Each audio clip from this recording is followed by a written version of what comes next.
in your situation, and He can step in right on time. And all it takes is for you to wait on the Lord. As the Bible says, wait on the Lord, I say. Trust in the Lord. Hallelujah. Hallelujah. God is trying. Yes, hallelujah. He'll bring it to pass. Hallelujah. So if you just wait on the Lord, just tarry a little while and just wait on the Lord, God is trying to create. God is trying to create some patience for you. See, when you wait on the Lord, hallelujah, all the blessings and everything that you've been asking God for shall come back together. My God, hallelujah. So I just want to let you know that this song is prophetic. And that song just spoke to somebody's life in this place. I said that song just spoke to somebody's life in this place. God just told somebody that the battle is over. The battle was already won. It was won 2,000 years ago.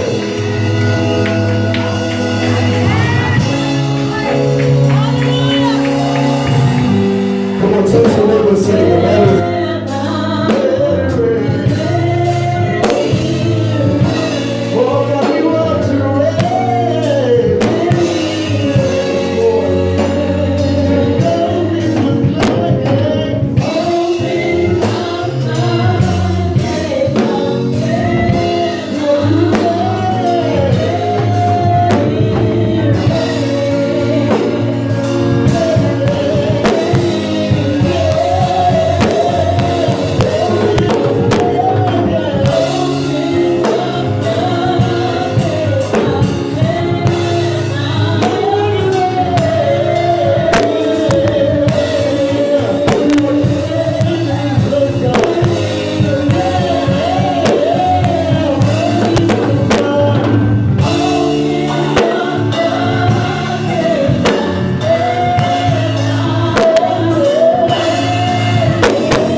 individuals. I want God to send families. Amen. Amen.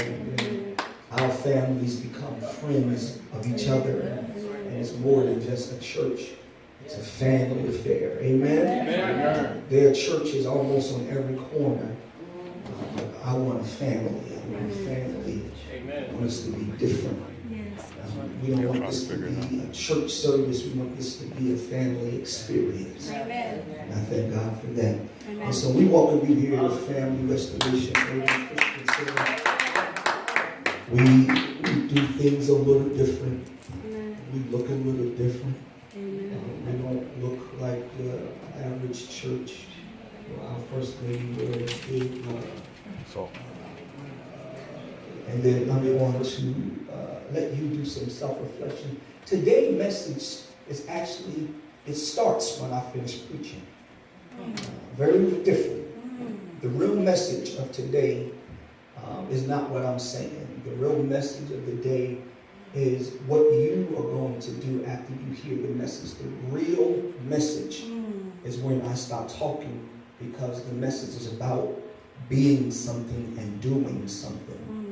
And that's very different, very different. We should not have excuses for having bad behavior.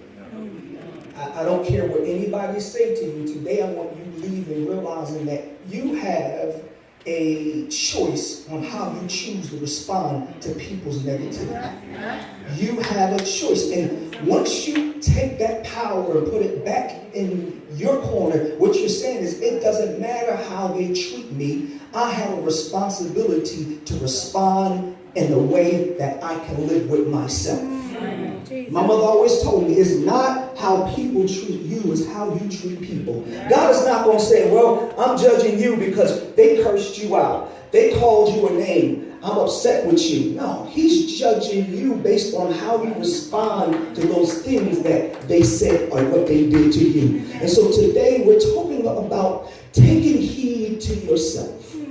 Monitoring yourself. Let's go to the book of 1 Peter 4:16. This message is about us.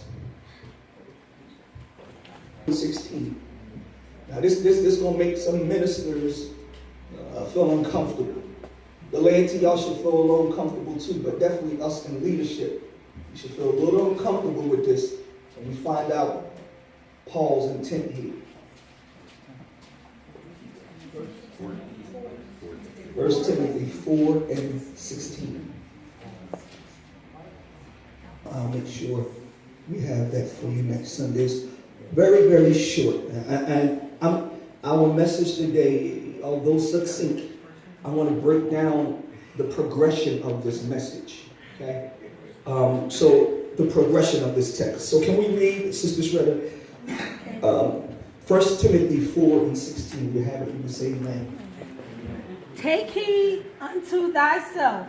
Take heed is the first thing you have to do. Take heed unto yourself. Watch yourself. Monitor yourself. We'll talk about this. Take heed to yourself. And unto the doctrine. Now, after you took heed to yourself, now you are in a position to teach doctrine and teach people how to live once you monitor how you're living. Continue in them. And not only are you teaching them, now you're modeling what you teach by the life that you live. Look at this progression. The first thing I got to do, I got to take heed to myself.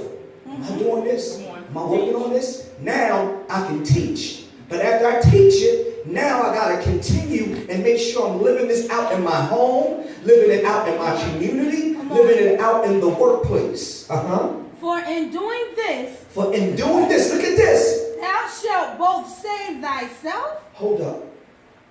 I know I'm going to save myself because I'm taking heed to myself. And I'm working on myself, and I'm teaching, and I'm modeling what I'm teaching. But this is also going to do what?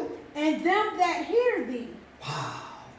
This is going to be them that hear me. So in other words, the first part is take heed to myself. Watch what I do. Watch what I say. Because ultimately, it's going to help others do the right thing.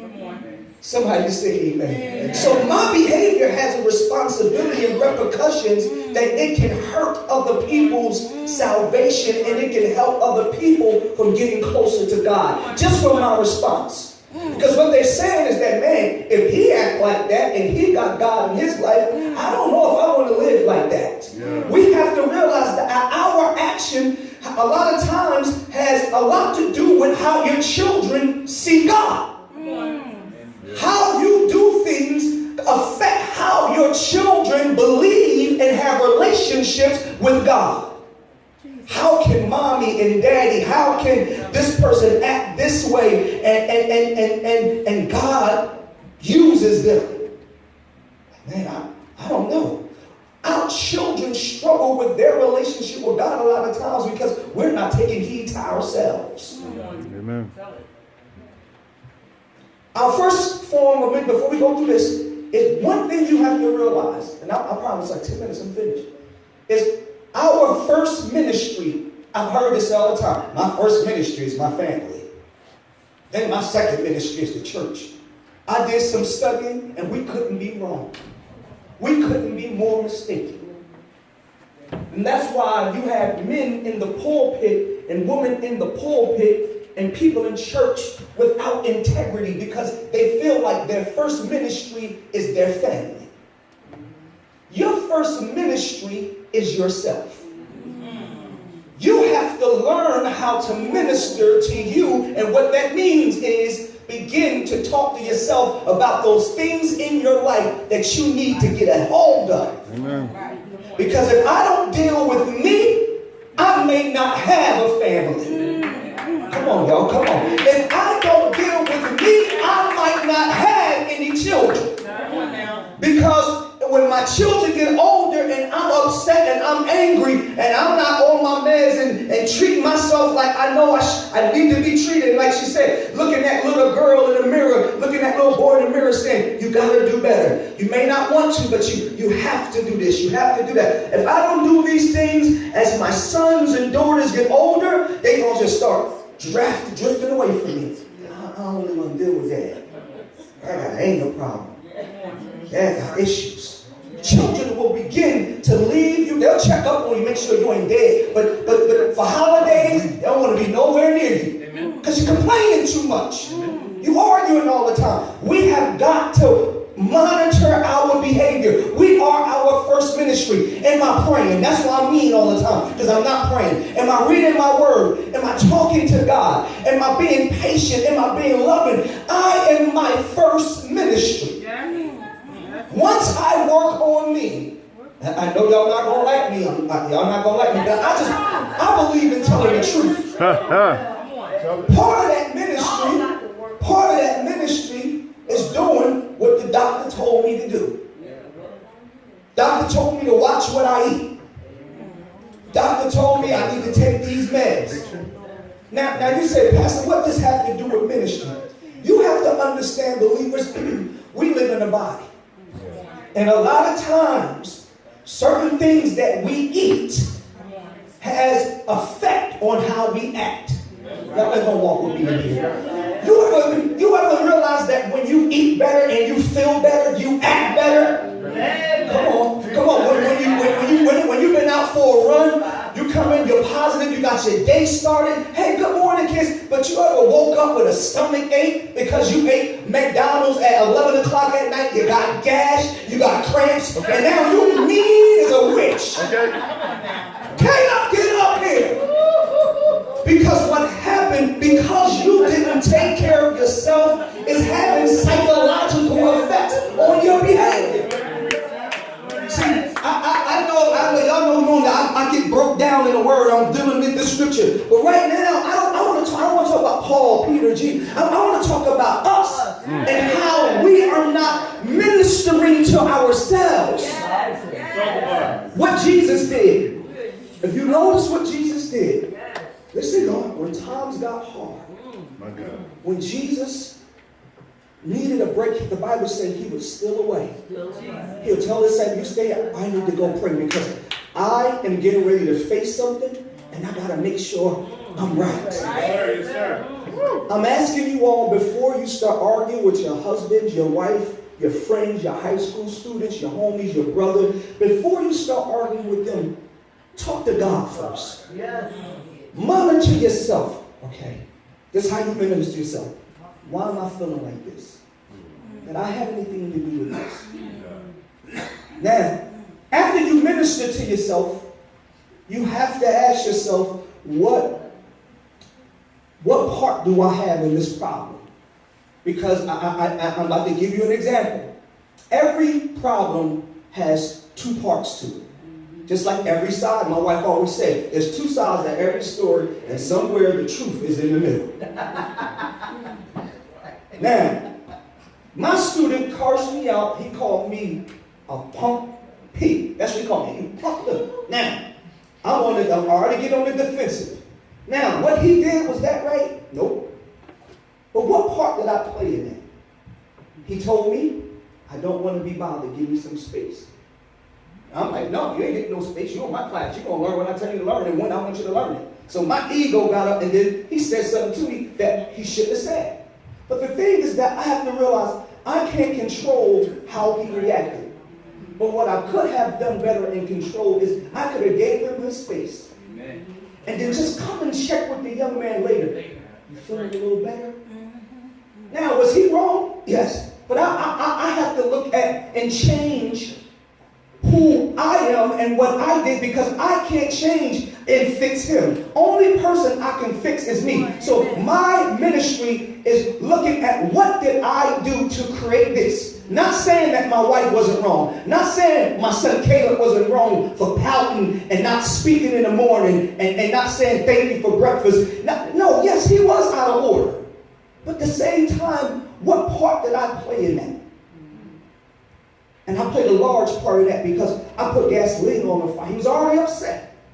And then here I go. Ain't no boy in this house gonna walk around dusty. I'll pay the bills. I ain't picking him up for school. I won't be feeding him tomorrow. I ain't feeding no nigga. And then I said something I shouldn't have said.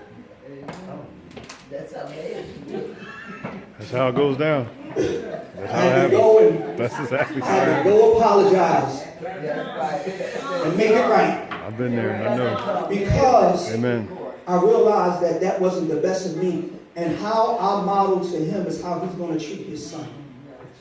And if his son's having a bad day, I want him to, be a little bit more patient. Don't yell at him. And I got to take heed to myself. Now that Mother Chase, now I'm monitoring myself. Now I can come up on the pulpit and preach a life that I live. A life that I'm carrying out on the job. Because now I can teach doctrine. Because I've taught myself how to live. Now when I teach that doctrine, Mother Chase, every day, I'm monitoring myself. I'm watching what I'm doing. Because I'm my own ministry first. I should have said, did I do that right? Because I always want people to see me live out what I teach on the pulpit. Am I perfect? No, I'm going to make mistakes. But when I make those mistakes, I got to own up to them. Stop blaming my wife. Listen, this is my philosophy. And God told me this. Y'all know I'm a recovering alcoholic. And I had a mentor. And he told me this. That's what he told me. He said, you want, and at first, because young men, we have a lot of pride. He said, whatever problems go down wrong in your house is your fault. He said, I don't care what it is. He said, you got to take responsibility. Right. What does she do this? And what does she do? Well, how do you respond to what she does? He said, if you start taking ownership over everything, he said, you'll change. But if everything is everybody else's fault, you don't need to change because they're the ones doing it wrong and they need to change. You only can change what you admit to. If you don't admit to it, you don't have to change. So this week, the Lord taught me this weekend that I need to take heed to myself. I need to take heed to watch how I talk to my family, how I express my anger. If my son hear me scream and holler and when I'm angry, then guess what? That's how he's going to end up dealing with anger. Okay? Realizing that a lot of our children, how they see Christ has a lot to do with how we model it in front of them. Watch how you act in front of your kids. Listen, throw them kids out the car throw him out the house like, here's $10. Go drive to the market. It's about to go down in this house. Listen, y'all going to Dunkin' Donuts. I'll pull over, let y'all go to Dunkin' Donuts. Me and Mommy, it's about to go down. And I don't want y'all to hear what I have to say. Because we got to protect these kids. We have to protect them because I'm telling you, we're modeling behavior. And what's going to happen, that's how they're going to act when they have their families. We got to watch ourselves. Really, Mama, we got to watch ourselves. We have to be a ministry to ourselves. I should not stand up here and preach to you if I haven't monitored myself and ministered to myself this week. If I haven't talked to God, I don't have nothing to say to you. We have to take heed to ourselves. And this is my last statement. And I want you to think about this. Do you know who wrote this Bible? I mean, this chapter? Paul. Paul wrote it. What kind of epistle is this? This is not a prison epistle. It's a pastoral epistle. Who is he writing to? And what is Timothy? He's a pastor. He's a pastor. This is a pastoral. If you notice, he deals with a lot of doctrine. How bishops supposed to live. How deacons supposed to live. He's teaching leaders in the church how to act. That's important because he's not talking to young people who aren't saved. He's not talking to people out in the street and people just come. He's talking about us as leaders, a seasoned people. That's his audience saying that, look, you got to take heed to yourself. The reason why we have pastors are human, but the reason why you have pastors that have a separate account and they're using church money to get hotel rooms for their girlfriend, and they have children from women in the congregation. I can solve all that.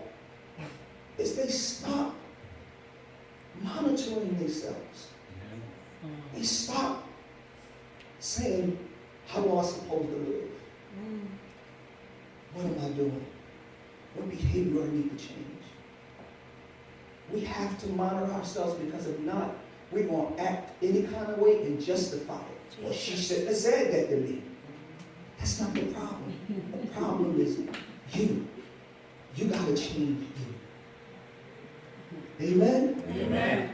And this is for leaders. This is for those of us that the young people are looking up to. It's for us that say God gave us a word and God gave us a message. The first message he gave us, the first message, before he called you to give you a message, he gave you a message. And that message was love ye one another. Mm-hmm. That message was be ye holy for I am holy. That message, do unto others and you have others do unto you. Amen? Amen. Let's stand to our feet. I know I didn't hoop and holler today. Get the organ and family up.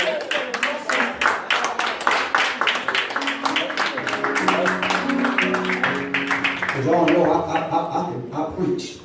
I get here sweating with the organ. But today I'm telling you, this is what God gave me. It's that now the message starts. Sister, what's your name again, baby? Yeah, yours. Shania, guess what?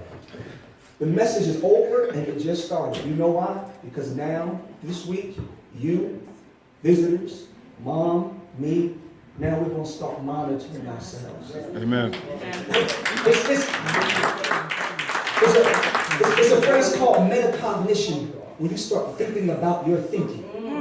So am I thinking the right way? Could I be taking this the wrong way? And assume the best. If your wife says something, a lot of times interpretation is everything. She could have meant one thing, but here you go interpret it. Oh, she's trying to be mad. But try to look at it another way. We can pick out, like, you need to do that, you need to do that, you need to do that, but what do I need to do, Lord? What do I need to improve upon? If you want to use me, God, how can I get better to be a true example unto you and unto the people, unto your people? How can I get better on today? What is the steps that you want me to take? The Bible says that the steps of a good man are ordered by God. Amen? So what steps do I need to take to line up with the word of God?